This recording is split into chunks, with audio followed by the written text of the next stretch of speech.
Hi, everybody. Thanks so much for tuning in, and I sure look forward to being together again. Hey, but until then, thanks for joining us from the comfort of wherever you are joining us from.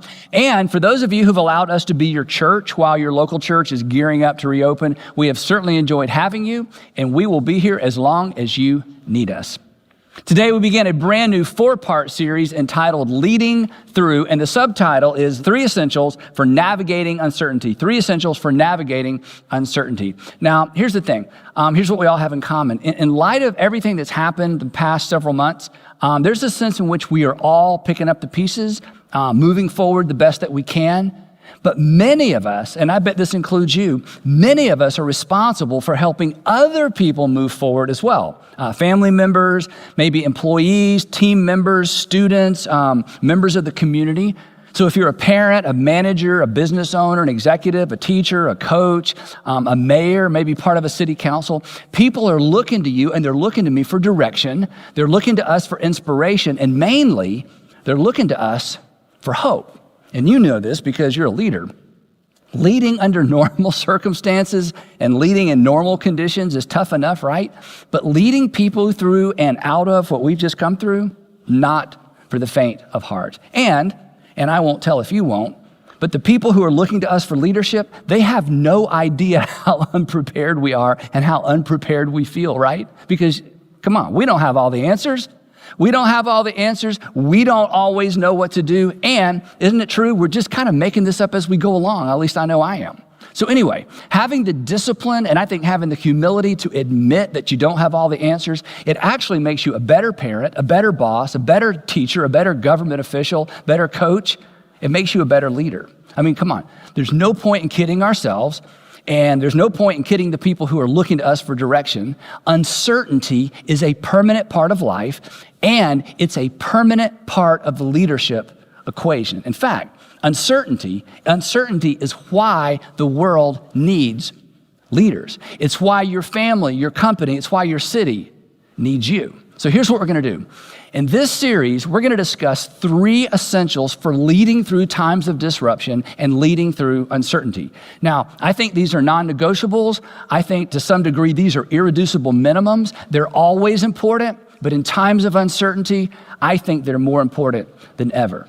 But before I give you the 3 essentials, today, I want to spend a few minutes reading a story from the Hebrew Scriptures, our Old Testament, that draws all of us who are influencers into the broader context of our responsibility as leaders and influencers. So, whether it's at home or work or in the community, this ancient narrative, I think this ancient narrative reminds all of us of the most important thing we can keep in mind as we think about our leadership and our influence, and it's simply this, that leadership is always a stewardship. Leadership is a stewardship. Now, we don't use the term stewardship very much, but in ancient times, a steward was someone appointed by a king to represent the king.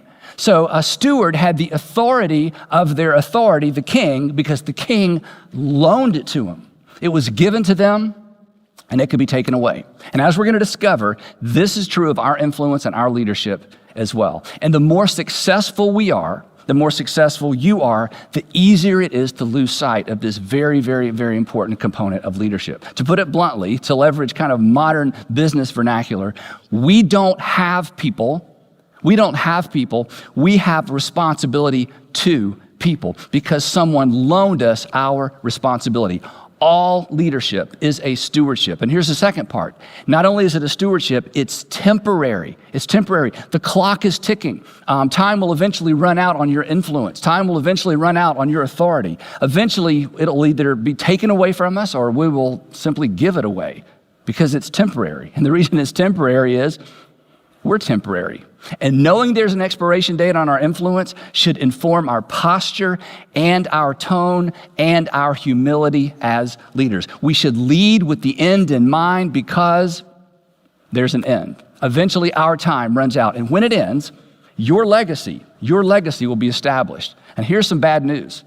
Your legacy, your memory, will probably be established by your final chapter, not necessarily your finest chapter. Again, it's not fair, but it's true. Leadership is a stewardship, it's temporary, and here's why today's narrative is so instructive. It's a stewardship, it's temporary, and we are accountable.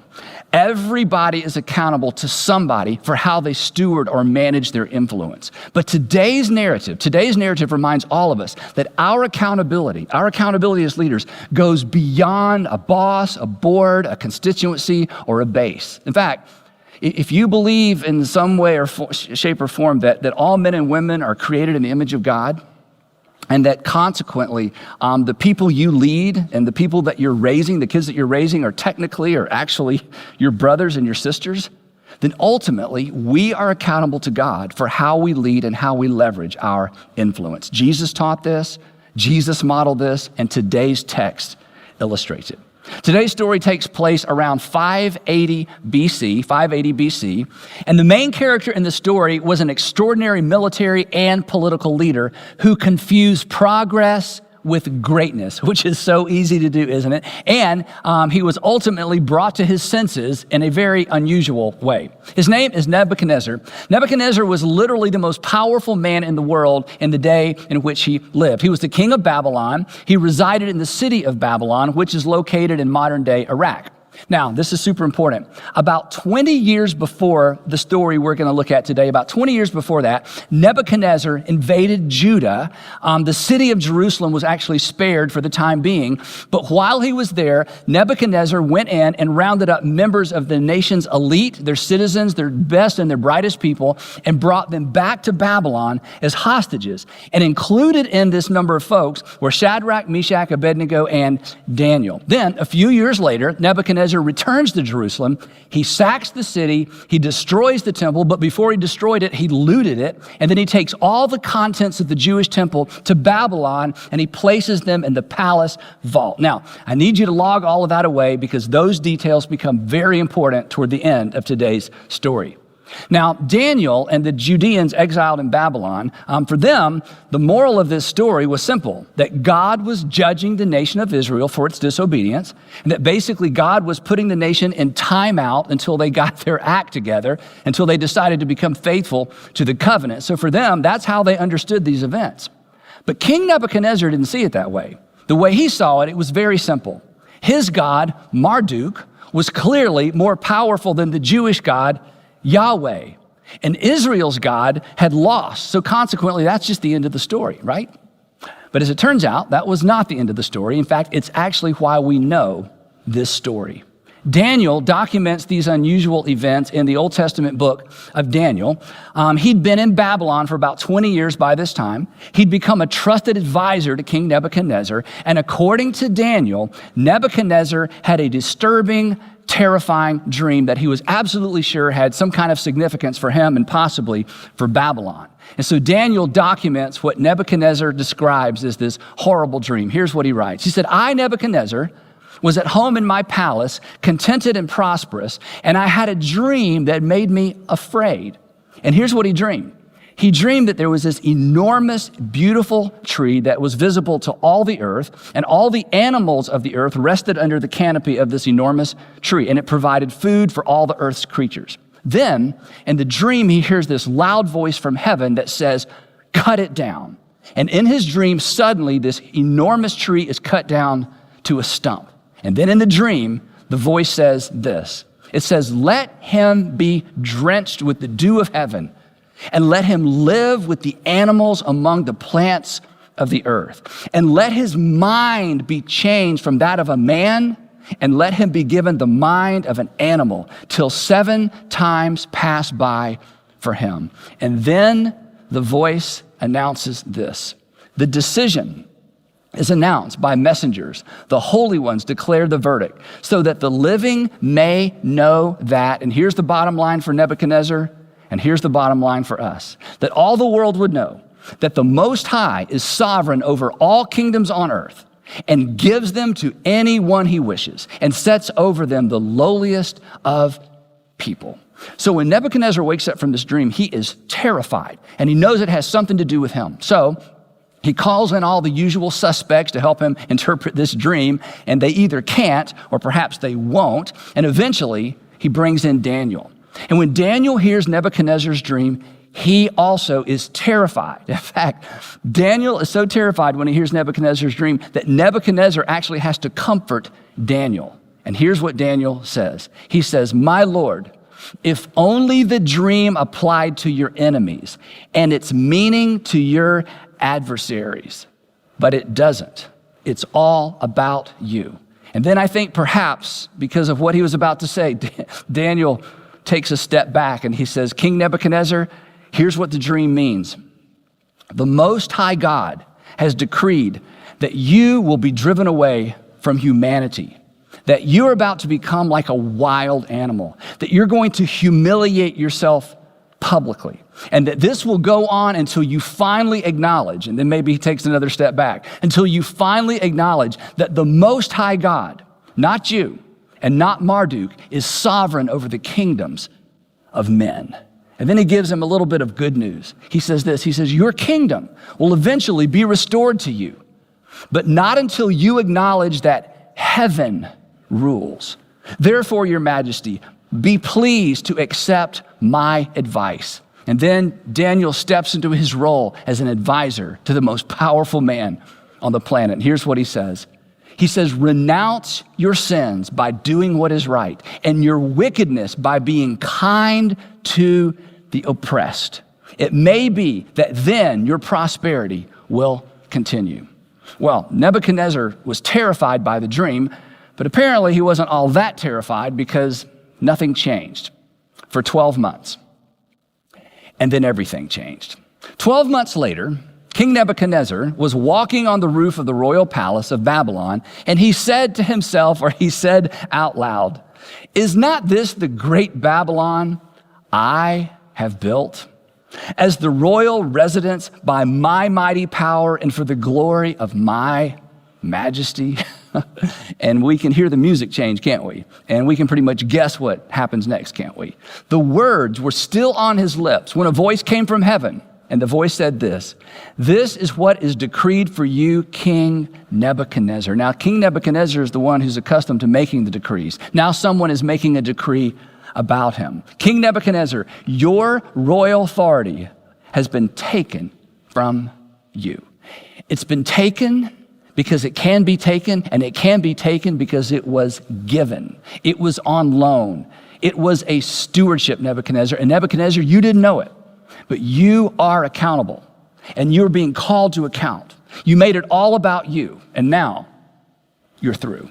King Nebuchadnezzar, you will be driven away from people, and you will live with the wild animals. You will eat grass like the ox. And seven times will pass by for you until you acknowledge, and here's the bottom line, until you finally acknowledge that the Most High is sovereign. The Most High is sovereign over all the kingdoms on earth, and he gives them to anyone he wishes. And immediately, Daniel says, immediately, Nebuchadnezzar was driven away from people, and he ate grass like the ox. His body was eventually drenched with the dew of heaven until his hair grew like the feathers of an eagle and his nails like the claws of a bird. Nebuchadnezzar lost his mind. Possibly stricken with boanthropy. Boanthropy is actually a real psychological disorder where the person suffering from it actually believes that he or she is a cow or an ox. So what happens is his attendants or his wife walks in one day and they find King Nebuchadnezzar crawling around on all fours making animal noises. They take him out to a private garden, and they try to keep this story private, and he lives there. We don't know how long, but eventually he comes back to his senses, and when he's told what happens, of course, he's absolutely humiliated. And he puts two and two together, and he remembers the dream, and he remembers Daniel's interpretation of the dream. And Daniel takes down his confession, and here's what Nebuchadnezzar said at the end of that time. He said, I, Nebuchadnezzar, raised my eyes toward heaven, and my sanity was finally restored. And then, of course he did. Then I praised the Most High. I honored and glorified him who lives forever. His dominion is an eternal dominion. Suddenly, it's not all about Marduk. It's all about Daniel's God. His dominion is an eternal dominion. His kingdom endures from generation to generation. This is so powerful. No one can hold back his hand or say to him, what have you done? And now I, Nebuchadnezzar, praise and exalt and glorify the King of heaven, because everything he does is right and all his ways are just.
And those who walk in pride, he is able to humble. So here's the lesson for Nebuchadnezzar and for us. Leadership, even kingship, is a stewardship. It's a gift. It's temporary. Leaders and kings are accountable. And so we dare not, this is our lesson, we dare not leverage our power, we dare not leverage our influence to oppress. Now, this whole incident with Nebuchadnezzar did not happen in secret. Wherever there were slaves, there were no secrets. And this story eventually circulates throughout the royal family and beyond. Then, follow along, 40 years go by. 40 years later, by this time Nebuchadnezzar dies.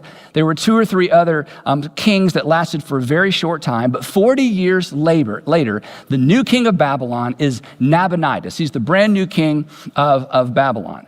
He's the king of Babylon, but he is no King Nebuchadnezzar. And as the glory of Babylon begins to fade, in the east, the Persians, under the leadership of Cyrus the Great, begin to flex their military and economic muscle, and Cyrus the Great sets his sights on the city of Babylon with all of its legendary wealth, and he launches a campaign of conquest and destruction with Babylon, the city of Babylon, as the ultimate prize. So King Nabonidus, who's the king now in Babylon, he put his co-regent Belshazzar in charge of the city. I know it's a lot of names, puts Belshazzar in charge of the city of Babylon. Then he and the Babylonian army go out to confront Cyrus, who's making his way toward the city of Babylon. Well, the Persian army under Cyrus decimates the Babylonian army. They capture Nabonidus and they march on the city. And Cyrus knows that the great city of Babylon, the defenses make it pretty much impregnable.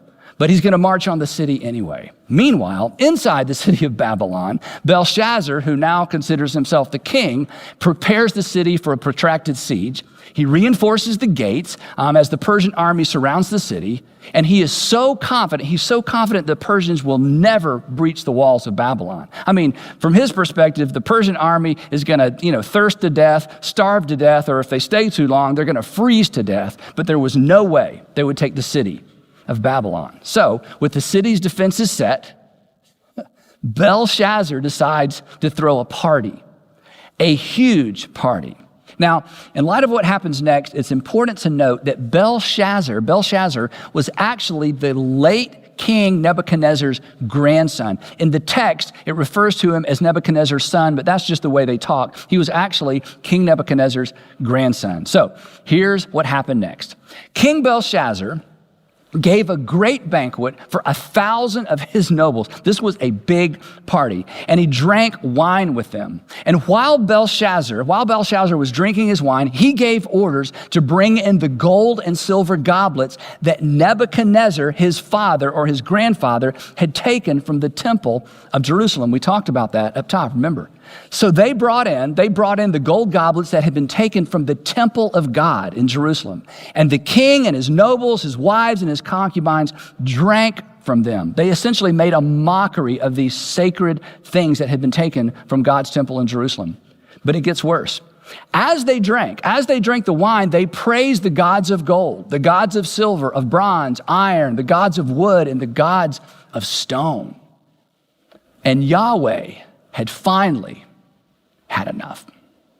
The text says that suddenly, the fingers of a human hand appeared and wrote on the plaster of the wall near the lampstand, "In the royal palace." And the party stopped, right? The king watched. The king watched the hand as it wrote, but he can't read what's being written. In fact, nobody can read it. The text says that his face turned pale and he was so frightened that his legs became weak and his knees were knocking. And then Belshazzar announces to everybody at the party, anyone who can read this, anyone who can read and interpret this writing, I will make them the third highest ruler in the kingdom. But nobody steps up.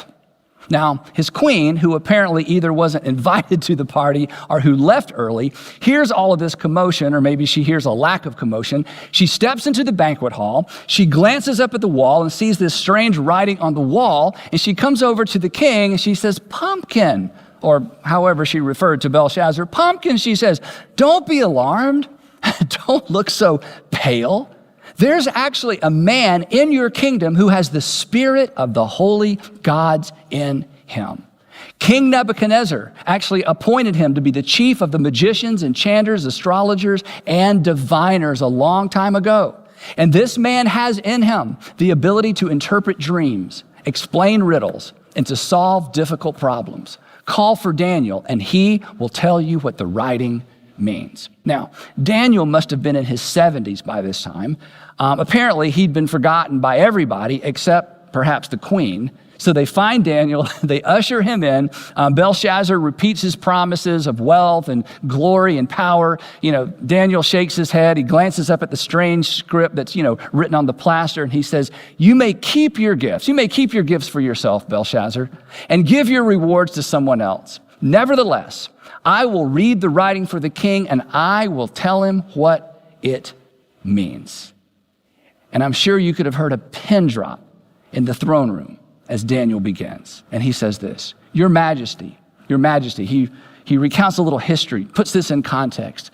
"Your Majesty, the Most High God," and here's our word, "gave your father or your grandfather Nebuchadnezzar sovereignty and greatness and glory and splendor." It was a gift. Because, he says, because of the high position he gave him, all the nations and all the peoples of every language dreaded and feared your grandfather Nebuchadnezzar. But when his heart became arrogant and hardened with pride, he was deposed from his royal throne and stripped of his glory until he acknowledged, and here's the bottom line, until he finally acknowledged that the Most High God is sovereign over all kingdoms on earth, and he sets over them any one he wishes. Then I think he paused, and he looks at Belshazzar right in the eye, and he says this, But you, Belshazzar, his son, have not humbled yourself, though you knew all of this. You've heard this story before. You knew what happened to your grandfather. You've been warned. You should know better.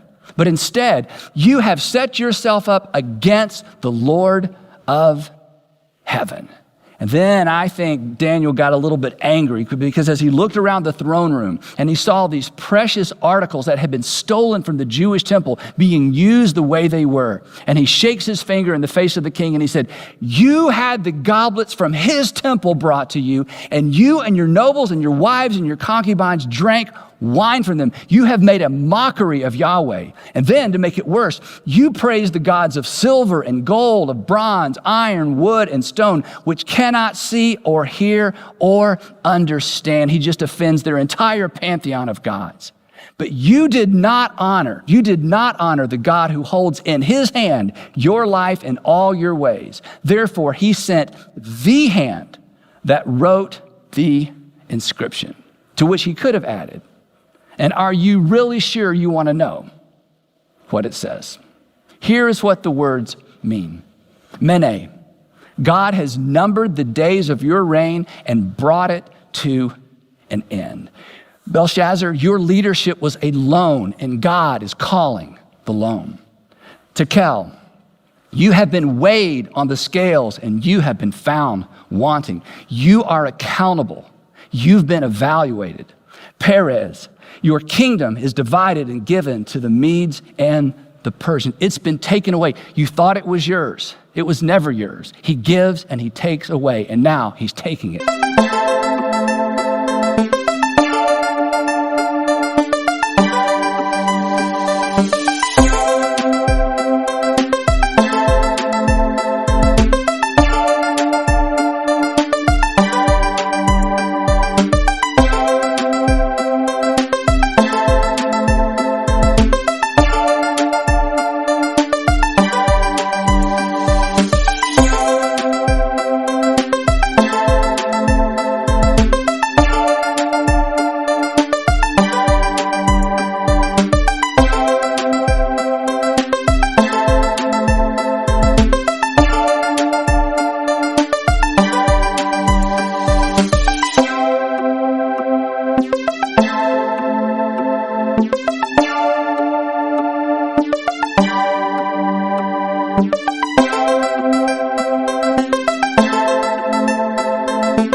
Away.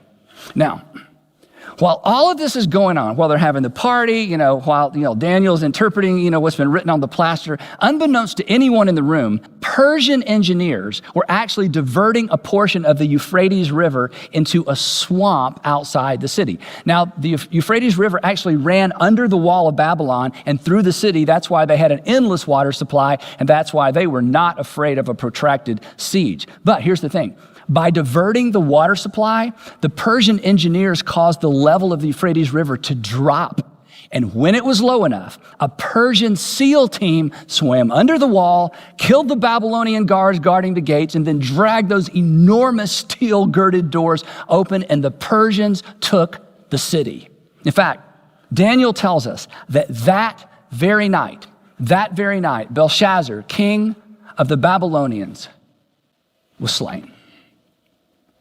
The Most High is sovereign over all kingdoms on earth, and he gives them to anyone he wishes.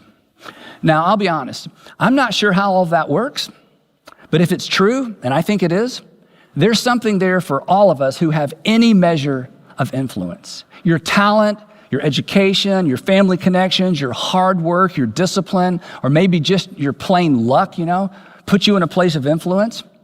But what you do with that influence determines whether or not you are a leader worth following, a leader worth emulating. And this is what's so catalytic about this idea. Unlike Nebuchadnezzar in his early years, and unlike Belshazzar, when we view our influence, however great or small, when we view it as a temporary stewardship for which we are accountable, we will be far less likely to spend it all, focus it all, or leverage it all on ourselves. And we will be far more inclined to leverage our leadership and our influence for the sake of those we have the privilege to lead. We won't need to be reminded that greatness is more than progress. When we embrace this definition of leadership that incorporates the idea that it's a stewardship, that it's temporary, and that we're accountable, we won't have to be reminded that people matter most, that what's best for people is always what's best. We won't need to be reminded that people matter to God because we will live with the understanding that it's God who loaned us our temporary opportunity to begin with. So, whether you're leading a family, a business, a nonprofit, a division, a department, a team, a city, a state, or a nation, remember this. Leadership at every level, leadership is always a stewardship. It is always temporary. And you are accountable. And here's why. Because the Most High is sovereign over the kingdoms of men, and he gives them temporarily to anyone he wishes. Now, all of that is simply the setup or the context for where we're going over the next 3 weeks. And next time, we're going to tackle the first of these 3 essentials for leading through times of disruption and uncertainty. So please, please, please don't miss part 2 of Leading Through.